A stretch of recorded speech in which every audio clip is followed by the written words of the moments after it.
Hey YouTube!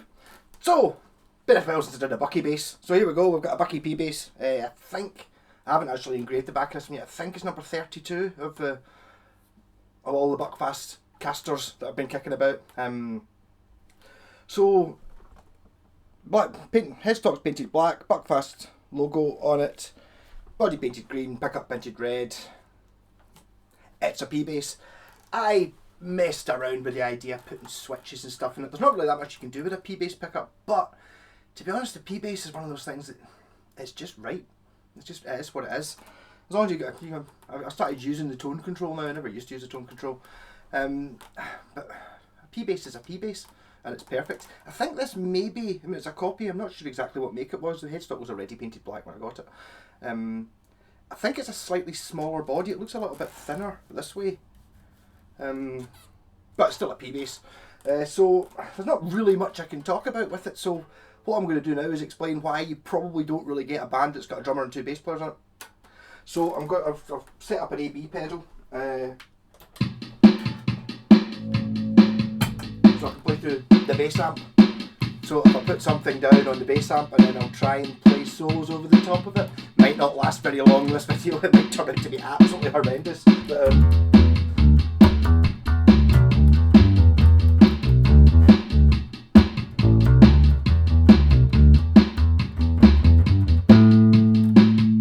trying to tone down on the bass one, so I'm trying to tone up on a Winch's guitar amp.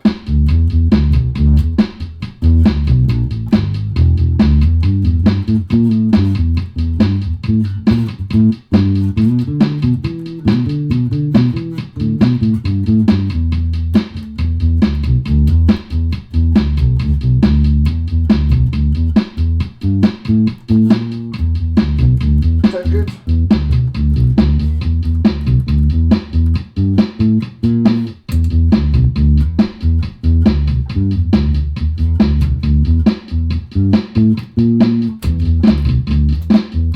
As usual, I played it differently by the time I'd stopped right, so if I go onto the guitar amp, tone up,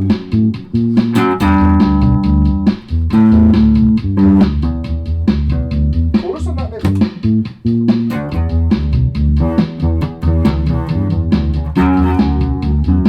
That's the wall, is it?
I'll put the chorus on with that for a bit more like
Try for a third loop.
What I did there was I put it far too loud. Move a bit down a good bit.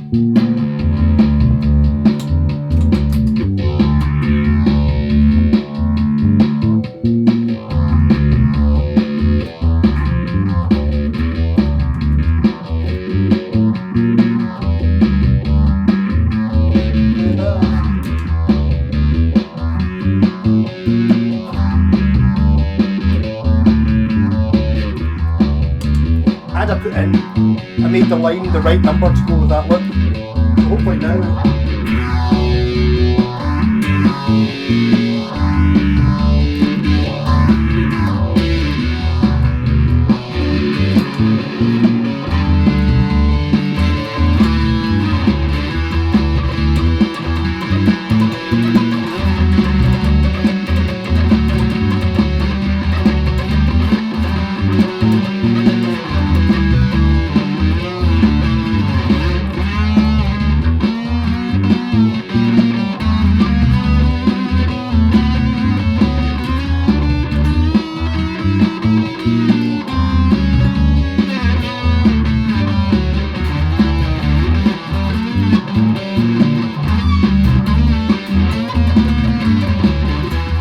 I pinched harmonic there with my fingers. That's not even possible.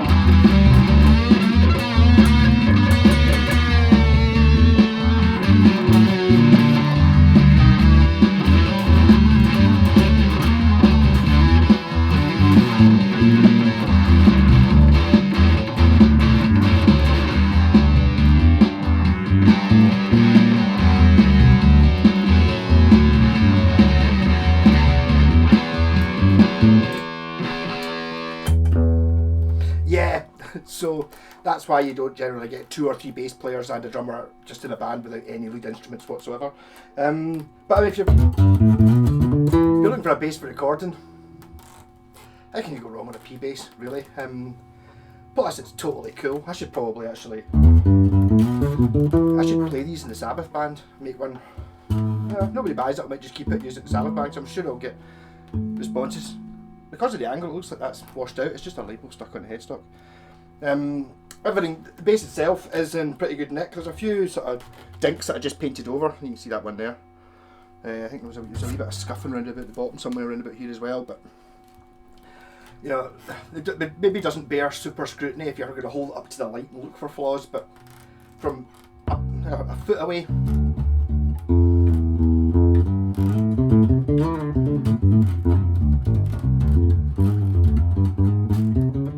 And I know bass players don't like to change strings, because I don't like to change strings. This one's got new strings on it. So they'll last good for another 25 years, something like that maybe.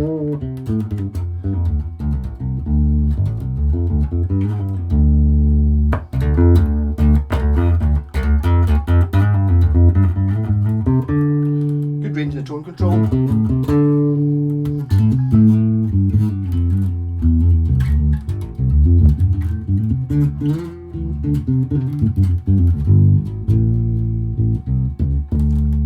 Wow, that's noisy when you get the first pedal on. Yeah.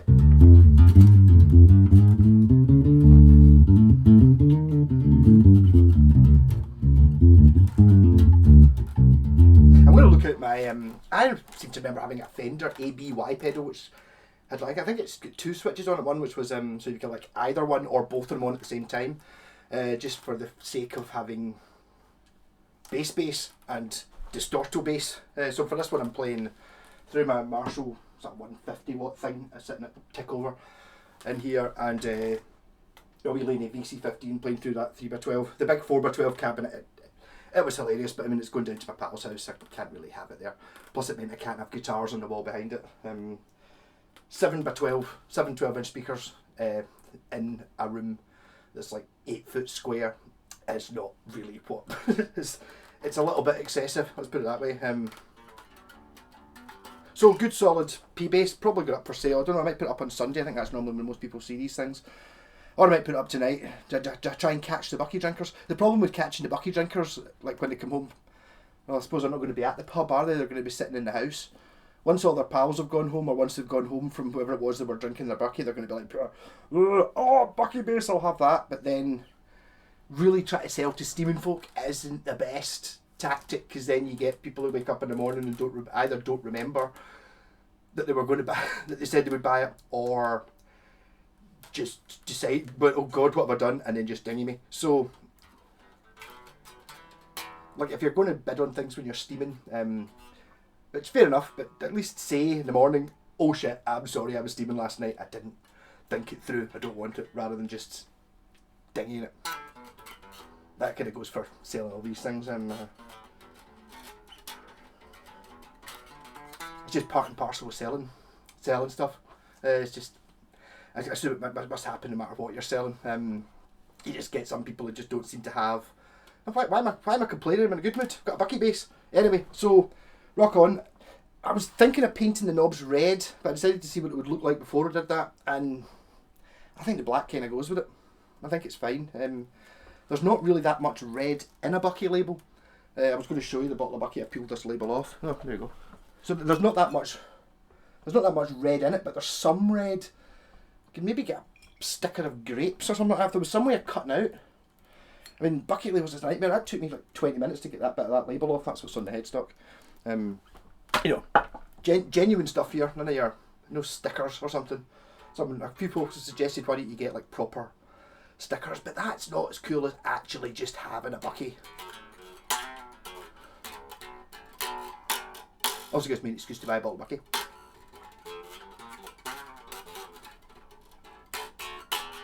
So, good quality bass. Coming up, it's fine.